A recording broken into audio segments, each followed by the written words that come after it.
High বন্ধুরা, রঘুপতি রাঘব রাজারাম পতিত পাবন সীতারাম। আজকে যে অযোধ্যা রাম মন্দির আমাদের পরম সৌভাগ্য যে এটাই আমরা প্রতিনিয়ত আহ, এক দুদিন আগে আমি একটা ভিডিও দেখছিলাম ফেসবুকে। তো ওনার নাম হরিনাম গোপাল কৃষ্ণ পালের। তো উনি যেটা বললেন খুবই সত্যি, খুব হৃদয়ে লাগলো আমার। তো দেখুন, আমাদের পরম সৌভাগ্য যে আমরা রাম মন্দির নির্মাণ দেখতে পাচ্ছি।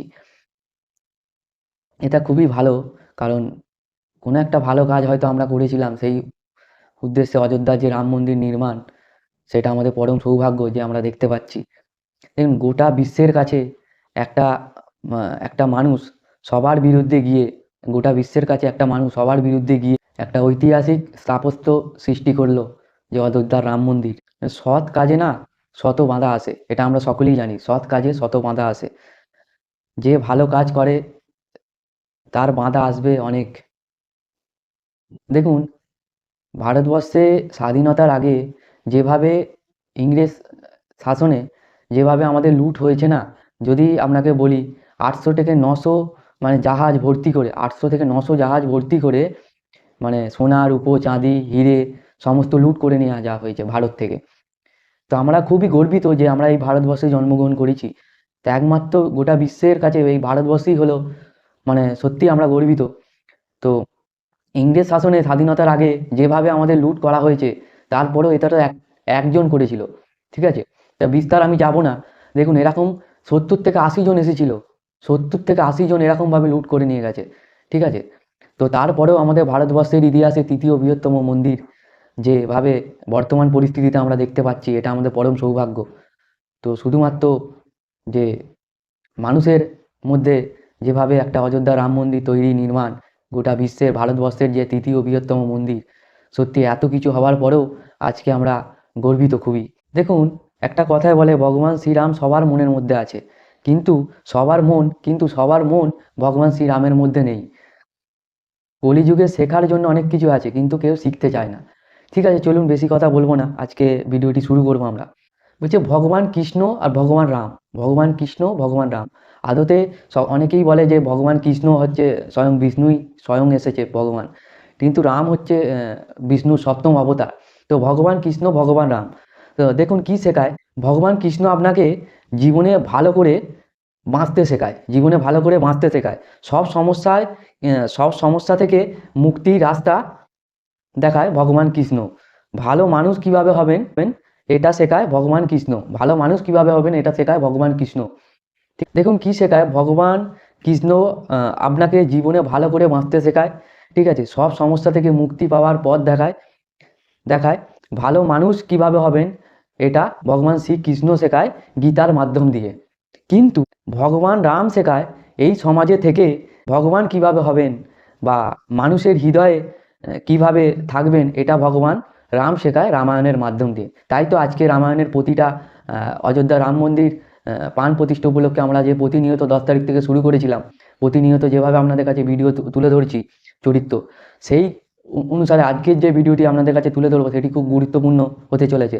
দেখুন, যার জন্য এত কিছু, যার জন্য আজকে বিরাট বড় ত্রেতা যুগে একটা যুদ্ধ রাবণের সঙ্গে, সেই একটা চরিত্র আজকে তুলে ধরবো।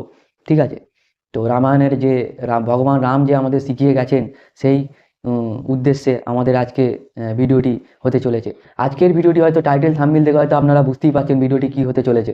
ভিডিওটি এটাই, যে প্রতিশোধ হলো অধর্মের আর এক নাম, প্রতিশোধ হলো অধর্মের আর এক নাম, ক্ষমাই হলো মহৎ ধর্ম, ক্ষমাই হলো মহৎ ধর্ম। চলুন তাহলে আজকের ভিডিওটি শুরু করছি। দেখুন, ক্ষমা কোনো দুর্বলতা নয়, ক্ষমা কোনো দুর্বলতা নয়। ক্ষমা করার মতো শক্তি মনে হয় সকলের সকলের মধ্যে থাকে না, সকলের মধ্যে থাকে না। ক্ষমা শুধু শক্তিশালী ব্যক্তি করতে পারে, ক্ষমা শুধু শক্তিশালী ব্যক্তি করতে পারে। রাবণ যখন জানতে পারে যে লক্ষ্মণ তার বোনকে অপমান করেছে, তখন তিনি প্রতিশোধ নেবার জন্য সীতাকে অপহরণ করেছিলেন, নিজের পাপের জন্য মৃত্যুবরণ করেছিলেন এবং নির্বংশ হয়েছিলেন। এটা আমরা সকলেই জানি রামায়ণ থেকে।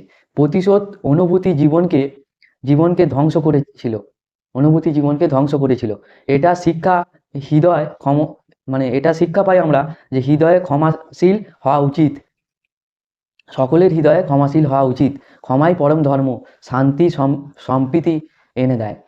দেখুন, শূর্পণখার হয়ে প্রতিশোধ না নেওয়ার সিদ্ধান্ত নিতেন, যদি শূর্পণখার হয়ে প্রতিশোধ না নেওয়ার সিদ্ধান্ত নিতেন, নিজের বোনের অপমানের বদলা নিতে গিয়ে আর এক নিরীহ নারীর অপহরণ না করতেন, তাহলে বোধহয় রামায়ণের কাহিনী অন্যভাবে লেখা হতো।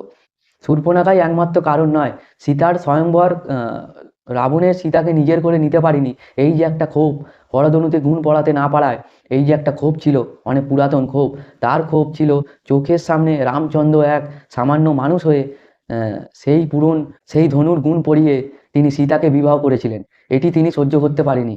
সেই পুরানো রাগ সুপ্ত অবস্থায় থাকে, সেই রাগ বিস্ফোরণ ঘটেছিল শূর্পণখার অপমানে। এখানেই রাম ও রাবণের তফাৎ, এখানেই আমরা বুঝতে পারি রাম ও রাবণের তফাৎ। কথায় বলে নারী যুদ্ধ থামায়, কিন্তু শূর্পণখার ভয়াবহ যুদ্ধ ডেকে এনেছিল। এর পিছনে শূর্পণখার অহংকার, দেখুন শূর্পণখার অহংকার ছিল ঠিকই, কিন্তু সীতাকেই তার শাস্তি পেতে হয়েছিল মানে নিষ্ঠুর পরিহাস। এটা হলো ভাগ্যের নিষ্ঠুর পরিহাস। প্রতিশোধ ধর্মের আর এক নাম, অধর্মের এক নাম। প্রতিশোধ হলো অধর্মের আর এক নাম। সেই মানসিকতা ত্যাগ করা উচিত আমাদের সকলকে। দেখুন, নারী নারীদের অসম্মান হলে এর ফল মারাত্মক হয়, এটা আমরা রামায়ণ থেকে শিক্ষাকে। হয়তো ভিডিওটি আপনাদের খুবই ভালো লেগেছে।